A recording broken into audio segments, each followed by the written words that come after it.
ஹே மச்சி, ஏன் 30,000 சம்பாதிக்கிறோனோ 1,00,000 ரூபா சம்பாதிக்கணும் ஒரே மாதிரி ஏழையா ஃபீல் பண்றான்? ஏன் 2 பேருமே உடஞ்சு போயிருக்காங்க? சீக்ரெட் என்ன? எக்ஸ்பென்ஸ் தான். Fixed expense, variable expense. பாரு, இப்போ புரியும். Fixed expense rent, loan, bills, இதெல்லாம் எல்லா மந்த்தும் சேம் தான்.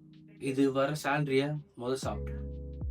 30,000 ரூபா சம்பாதிக்கிறவனுக்கு 15,000 ரூபா ரெண்ட், 1,00,000 ரூபா சம்பாதிக்கிறவனுக்கு 30,000 ரூபா ரெண்ட். இதுலேயே பாதி போயிடுச்சு.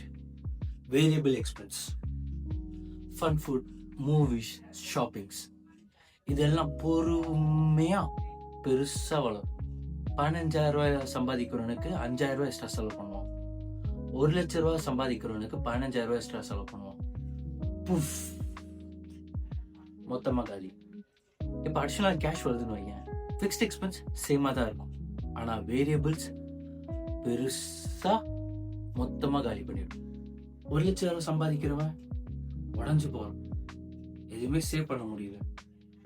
அதே ஸ்ட்ரெஸ். ஃபிக்ஸ் பண்ணணுமா? ஃபர்ஸ்ட் ஃபிக்ஸ்டு காஸ்ட் எக்ஸ்பென்ஸ் எல்லாம் லிஸ்ட் அவுட் பண்ணு. ரெண்டாவது வேரியபிள் ஃபண்ட்ஸை கட் பண்ணு. என்ன வருது என்ன போகுதுன்னு ட்ராக் பண்ணு. காசு ஒன்ட்டே இருக்கும். பொறுமையா பணக்காரனா ஆகுது. ஆமா, மெதுவாக தான் போகும், ஆனா ஜெயிச்சிடும். முயல் வேகமா போகும், ஆனா கிராஷ் ஆயிடும். எப்பயும் முயல் மாதிரி யோசிக்காது. வேகம் மட்டும் பத்தாது, இதை யோசி, எல்லாமே மாறும். உன் புரோக்கன் நம்பர்ஸ் சொல்லணுமா?